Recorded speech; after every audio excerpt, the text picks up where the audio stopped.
Howdy folks, welcome back to Thunderdome Homestead, or welcome if it's your first time here. So there is some less than accurate and less than up-to-date information circulating around YouTube regarding the train derailment in East Palestine, Ohio. I believe I can speak with a small amount of authority on this. I live about 10 miles out, upwind, of the derailment site. The train that derailed did so about 30 minutes after passing through the town that I live just outside of. So we got pretty lucky. I know some of the first responders. I know some of the people who were evacuated from their homes. And I know some of the local media pundits. First thing I want to clarify is it is East Palestine, Ohio, and not Palestine, Ohio. Palestine, Ohio, is in the southwest quadrant of the state. It is a little north of Dayton. East Palestine, Ohio, is in the northeast quadrant of the state. It is about 20 minutes south of Youngstown on the Pennsylvania line. Okay. So, February 3rd, there was a axle fire on a Norfolk Southern train that subsequently caused its derailment in East Palestine, Ohio. There's been a lot of conspiracy theories circulating around that it's our government or it's Russia or what have you. I'm not in that belief camp. We can all recall last year the constant looming threat of a railroad strike.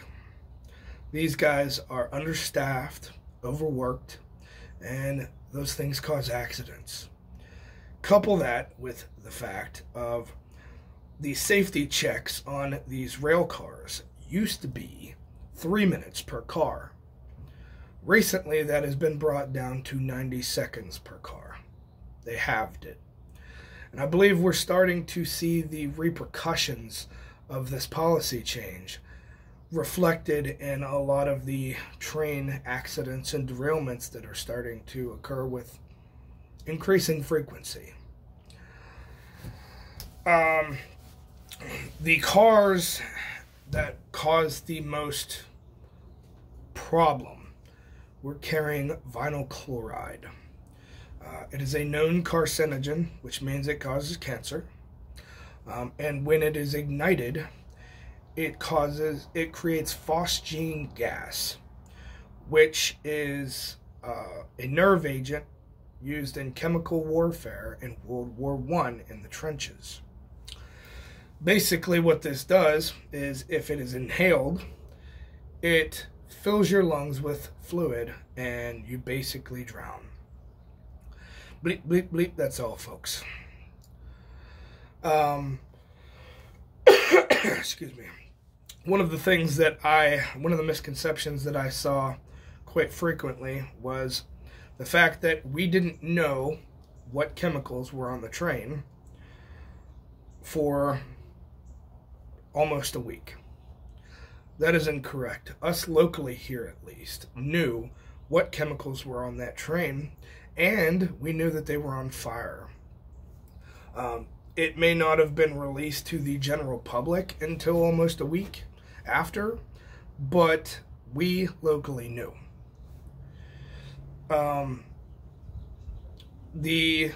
After the derailment, there was about a day or two where almost 50 local fire departments came and tried to help put these fires out. They, unfortunately, were unsuccessful. So there was a town hall that was put together. Mike DeWine was there. And at this town hall, there was a reporter that was arrested. He was being very loud and boisterous to where people couldn't hear the fire chief or Mike DeWine, our governor, talk. So he was told to leave. He refused, so he was arrested. This was not in my opinion, an attempt to hide anything. So that's the next thing. So after this town hall, the point was brought up that one of the rail cars carrying the vinyl chloride was building pressure from the heat of the fires to the point to where it was going to explode. It was projected that if it did explode, anyone within a 1 mile radius would have either been killed by the shrapnel or the toxic gases that were emitted from the explosion. So it was deemed necessary for a 1 square mile evacuation zone, which was later extended to a 1 by 2 mile evacuation zone. There was talks of a 5 mile radius evacuation zone, but those never came to any sort of fruition. So everyone was evacuated. Those who refused to leave were arrested, and those who refused to leave who had children were arrested on 2 counts, one of which being child endangerment. So these people were told to leave, and the railroad offered them $1,000 settlement checks. The caveat of that being that if you accepted the check, you freed the railroad of any sort of liability, and you lost any legal discourse you had later on against the railroad. So once these people were evacuated, they decided to do a controlled release of this vinyl chloride in this one car. And what they said was going to happen was they were going to leak these chemicals out into a trench underneath of the cars and light them on fire and burn them off.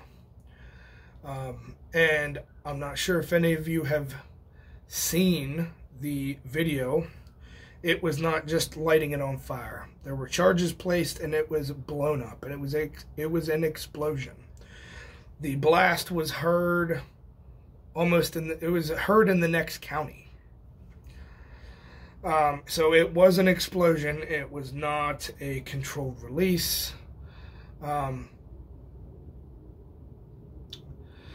So after this happened, it was directly afterwards that there were dead fish found in the creek that runs through East Palestine. It's called Leslie Run. There was a massive die-off of minnows, crawfish, fish, and there was multiple accounts of sludge in the creek, as well as water discoloration, like a bluish color. I saw pictures of it.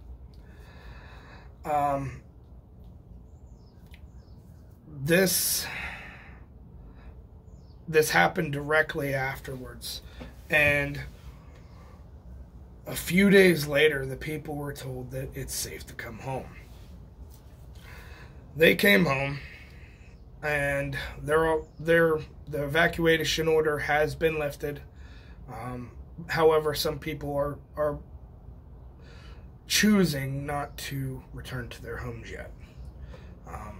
A lot of people have noticed pets getting sick, dying. Local livestock in a lot of the surrounding towns are either dropping dead or experiencing issues, as well as people. They're experiencing rashes and coughs and sore throats and things like that. So there's a few takeaways that I want to remind you of. First of which being, this is not some sort of government conspiracy.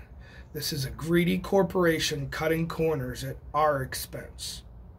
And yours, depending on where you live.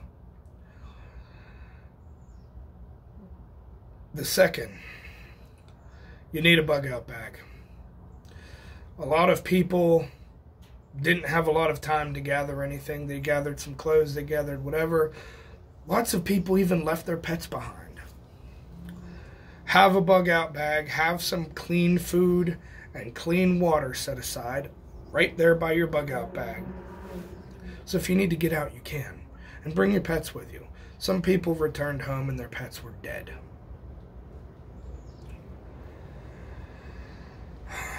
There's gonna be a lot of long-term effects from this. And we all know that the government isn't going to tell us anything until it's too late and everybody has cancer.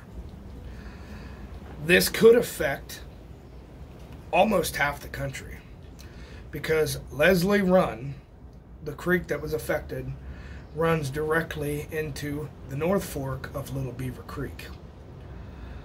Beaver Creek runs directly into the Ohio River and then the Mississippi and so on and so forth. We don't know how this is going to affect the wells, the groundwater, the farmland, the soil. We don't know. I'm concerned on my property personally, where I put my gardens in at. Are they contaminated? Our groundwater, our well.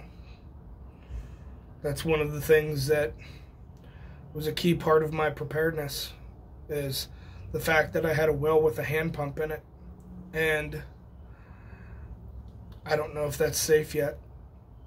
I'm in the process of trying to get it tested. But who knows if we'll even get accurate results with that. They're telling everyone that it's safe, that it's good to go. Nobody really knows, except the ones that are doing the testing and doing any potential covering up. If you guys have any questions, comments, concerns, put them down in the comments. I'll be happy to answer anybody's questions. I am local to the area, so I may potentially have some answers that you're looking for. If you guys got anything out of this, like, share, subscribe, and I'll talk to you later.